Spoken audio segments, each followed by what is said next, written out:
വിശദമായ വാർത്തകളിലേക്ക് കടക്കുമ്പോൾ മണിപ്പൂരിൽ സംഘർഷം രൂക്ഷമാകുന്നു. ഇംഫാലിൽ ബിജെപിയുടെ പ്രാദേശിക ഓഫീസിന് സമീപം ജനക്കൂട്ടത്തിന്റെ പ്രതിഷേധം.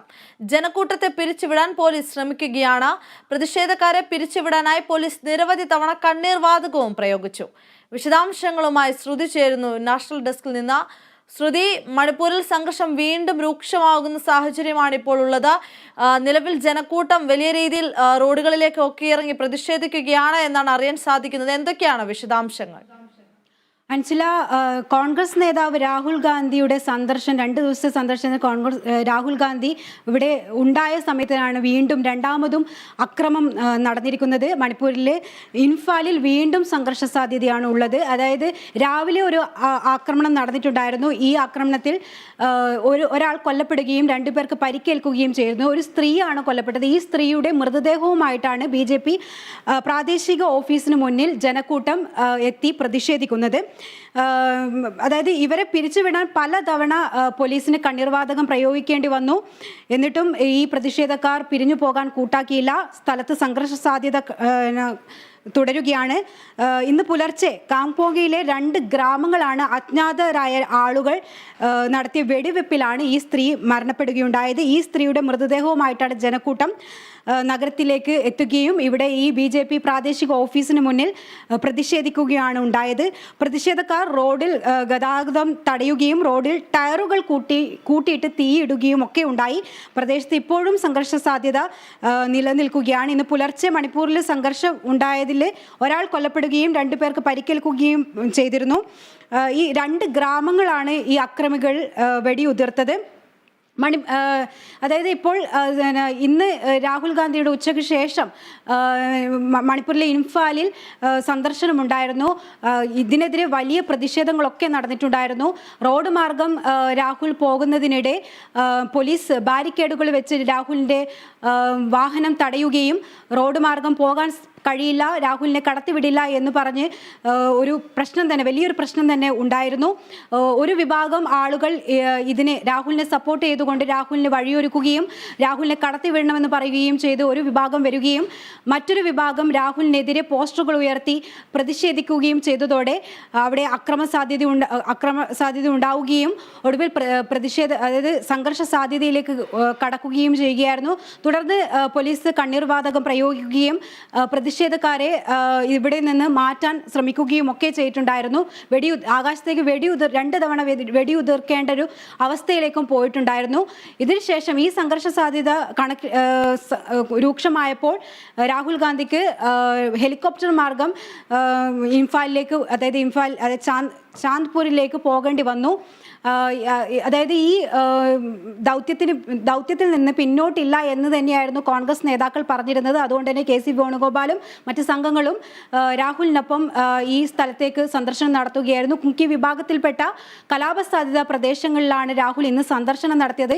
ഈ ക്യാമ്പുകളിലെ കുടുംബങ്ങളുമായി അദ്ദേഹം സംസാരിച്ചു, സ്ത്രീകളുമായി സംസാരിക്കുകയുണ്ടായി, ഇവരുടെ പ്രശ്നങ്ങൾ മനസ്സിലാക്കുകയുണ്ടായി ഒക്കെ ചെയ്തു. ഇതിനുശേഷം രാഹുൽ മോങ്റോയിലുള്ള ഒരു ഭാഗത്തേക്ക് പോകേണ്ടതായിരുന്നു. പക്ഷെങ്കിൽ അവിടത്തേക്കുള്ള സന്ദർശനം നിഷേധിക്കുകയാണ് ഉണ്ടായത്. പോലീസ് തടഞ്ഞു. അതായത് ഹെലികോപ്റ്റർ മാർഗമോ അതായത് റോഡ് മാർഗമോ ഒന്നും പോകാൻ വിടില്ല എന്നുള്ള ഒരു തരത്തിലുള്ള അനുമതി നിഷേധിക്കുകയാണ് ഉണ്ടായത്. തുടർന്ന് രാഹുലിൻ്റെ ഇന്നത്തെ സന്ദർശനം റദ്ദാക്കുകയാണ് ഉണ്ടായത്. ഇനി നാളെ 2 ദിവസത്തെ സന്ദർശനത്തിനാണ് രാഹുൽ വന്നത്. എന്നാൽ അക്രമം ഇപ്പോഴും തുടരുകയാണ്. അതുകൊണ്ട് തന്നെ സുരക്ഷ ഒരു പ്രശ്നം തന്നെയാണ്. അതായത് നാളെ രാഹുൽ പല ക്യാമ്പുകളും സന്ദർശിക്കാനിരിക്കുകയാണ്. ജനപ്രതിനിധികളുമായും പ്രമുഖരുമായും ഒക്കെ സമാധാന ശ്രമങ്ങൾക്ക് വേണ്ടിയിട്ടുള്ള ചർച്ചകൾക്ക് വേണ്ടി ഒരു പദ്ധതിയുണ്ട്. പക്ഷേ ഇതുവരെയായിട്ടും പോലീസിൻ്റെ അനുമതി ലഭിച്ചിട്ടില്ല. അതുകൊണ്ട് തന്നെ നാളത്തെ രാഹുലിൻ്റെ സന്ദർശനം ഒരു വ്യക്തതയില്ലാതെ, അതായത് ഒരു വ്യക്തത വന്നിട്ടില്ല.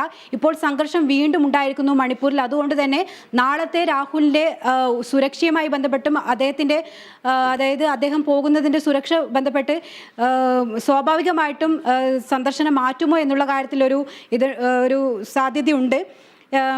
മറ്റൊരു കാര്യം, ഇതിനെതിരെ ഒരുപാട് പേർ നേതാക്കൾ, കോൺഗ്രസ് നേതാക്കളൊക്കെ പ്രതിഷേധവുമായി രംഗത്ത് വന്നിട്ടുണ്ട്. ഇതൊരു രാഷ്ട്രീയ നീക്കമാണ്. രാഹുലിൻ്റെ സന്ദർശനം പോലീസ് തടയുന്ന ഒരു സ്ഥിതിയിലേക്ക് വന്നത് രാഷ്ട്രീയ നീക്കത്തിൻ്റെ ഭാഗമാണ് എന്നുള്ള തരത്തിലൊക്കെ ഒരു വിമർശനവുമായിട്ട് കോൺഗ്രസ് വന്നിട്ടുണ്ട്. ഇപ്പോൾ വി.ഡി. സതീശൻ പറഞ്ഞിരിക്കുന്നത് മണിപ്പൂരിൽ 2 ദിവസത്തെ സന്ദർശനത്തിന് എത്തിയ കോൺഗ്രസ് നേതാവ് രാഹുൽ ഗാന്ധിയെ അതായത് തടഞ്ഞത് ഒരു രാഷ്ട്രീയ ലക്ഷ്യത്തിൻ്റെ, അതായത് ജനാധിപത്യ വിരുദ്ധം എന്നാണ് വി.ഡി. സതീശൻ പറഞ്ഞത്. കലാപഭൂമിയായ ഒരു നാട്ടിൽ സ്നേഹത്തിൻ്റെയും ഐക്യത്തിൻ്റെയും സന്ദർശനവുമായാണ് രാഹുൽ ഗാന്ധി എത്തിയത്. എന്നാൽ കലാപം കത്തിപ്പടരുമ്പോഴും മൗനം പാലിച്ച പ്രധാനമന്ത്രിക്കും സംഘപരിവാറിനും സ്നേഹ സന്ദേശം മനസ്സിലായില്ല, അതുകൊണ്ടാണ് ഇങ്ങനൊരു ഇത് വന്നത് എന്നൊക്കെ പറയുന്നു. എന്ത് വന്നാലും പിന്നോട്ടില്ല എന്ന് തന്നെയായിരുന്നു കോൺഗ്രസ് പറഞ്ഞത്. അതുകൊണ്ട് തന്നെ നാളത്തെ ദൗത്യം, അതായത് ഇവരുടെ സന്ദർശനം നടക്കുമോ എന്നുള്ള കാര്യത്തിൽ ഇനിയും വ്യക്തത വരാനുണ്ട്. ജനാധിപത്യ വിരുദ്ധ നടപടി എന്നാണ് മല്ലികാർജുൻ ഖാർഗെ പറഞ്ഞത്. ദൗത്യം മതിയാക്കില്ലെന്ന് തന്നെയാണ് കെ.സി. വേണുഗോപാലും മറ്റു വൃത്തങ്ങളും പറഞ്ഞത്. തന്നെ ഇതിനെതിരെ രാഹുൽ പ്രതികരിച്ചത്, തന്നെ തടഞ്ഞത് ദൗർഭാഗ്യകരം എന്നുള്ള രീതിയിലാണ് രാഹുൽ ഗാന്ധി പ്രതികരിക്കുകയായത്. സഹോദരന്മാരെ കേൾക്കാനും അവരുടെ പ്രശ്നങ്ങൾ അറിയാനും വേണ്ടിയിട്ടാണ് ഞാൻ മണിപ്പൂരിലെത്തിയത്. അതുകൊണ്ട് തന്നെ ഈ ഒരു പോലീസിന്റെ ഭാഗത്തു നിന്ന് ഇങ്ങനെ ഉണ്ടായ ഒരു നടപടി വളരെ ദൗർഭാഗ്യകരമെന്നാണ് രാഹുൽ പ്രതികരിച്ചത്. ഇതുപോലെ തന്നെ എം.കെ. സ്റ്റാലിനും, തമിഴ്നാട് മുഖ്യമന്ത്രി എം.കെ. സ്റ്റാലിനും പ്രതികരിക്കുകയുണ്ടായി. മണിപ്പൂർ കത്തുമ്പോഴും പ്രധാനമന്ത്രി തിരിഞ്ഞു നോക്കുന്നില്ല എന്നുള്ള തരത്തിലുള്ള വിമർശനങ്ങളും ഒക്കെയാണ് ഉണ്ടായത്. എന്നിരുന്നാലും ഈ സന്ദർശനങ്ങളും ആഭ്യന്തരമന്ത്രി സന്ദർശിക്കുന്നു, മറ്റ് നേതാക്കൾ സന്ദർശിക്കുന്നു, ഇപ്പോൾ പ്രതിപക്ഷം സന്ദർശിക്കുന്നു ഒക്കെ നടക്കുമ്പോഴും ഇപ്പോഴും മണിപ്പൂരിൻ്റെ അവസ്ഥ വളരെ ആശങ്കാജനകമായിട്ട് തുടരുകയാണ്. ഇപ്പോഴും സംഘർഷം നടക്കുന്നു. രാവിലെയും ഉണ്ടായി, ഇന്ന് 2 തവണയാണ് സംഘർഷം നടന്നത്. രാവിലെ ഉണ്ടായ വെടിവെപ്പിൽ ഒരാൾ മരിക്കുകയും 2 പേർക്ക് പരിക്കേൽക്കുകയും ചെയ്തു. ഇപ്പോൾ വീണ്ടും ആ സംഘർഷ സാധ്യത ഉണ്ടാകുന്നു. മൃതദേഹവുമായി ജനക്കൂട്ടം, വലിയ ജനക്കൂട്ടം BJPയുടെ പ്രാദേശിക ഓഫീസിന് മുന്നിൽ തടിച്ചുകൂടുന്നു. ഈ പ്രതിഷേധക്കാരെ ഒരു വിധത്തിലും അതായത് സുരക്ഷ വർദ്ധിപ്പിക്കാനോ പ്രതിഷേധക്കാരെ ഇവിടെ നിന്ന് മാറ്റാനോ സൈന്യത്തിനോ പോലീസിനോ സാധിക്കാത്തൊരു അവസ്ഥയിലേക്കാണ് ഇപ്പോൾ മണിപ്പൂർ പോകുന്നത്. അൻസില. ശരി, വ്യക്തമാണ് ശ്രുതി. മണിപ്പൂരിൽ സംഘർഷം രൂക്ഷമാവുകയാണ്. ഇംഫാലിൽ BJPയുടെ പ്രാദേശിക ഓഫീസിന് സമീപമാണ് ഇപ്പോൾ ജനക്കൂട്ടത്തിന് വലിയ രീതിയിലുള്ള പ്രതിഷേധം അരങ്ങേറുന്നത്. ഈ ജനക്കൂട്ടത്തെ പിരിച്ചുവിടാൻ ഇപ്പോൾ പോലീസ് ശ്രമിച്ചുകൊണ്ടിരിക്കുകയാണ്. പ്രതിഷേധക്കാരെ പിരിച്ചുവിടാനായി പോലീസ് നിരവധി തവണ കണ്ണീർവാതകവും പ്രയോഗിച്ചു എന്നാണ് അറിയാൻ സാധിക്കുന്നത്. വിശദാംശങ്ങൾ പങ്കുവെക്കുകയായിരുന്നു ശ്രുതി നാഷണൽ ഡെസ്കിൽ നിന്ന്.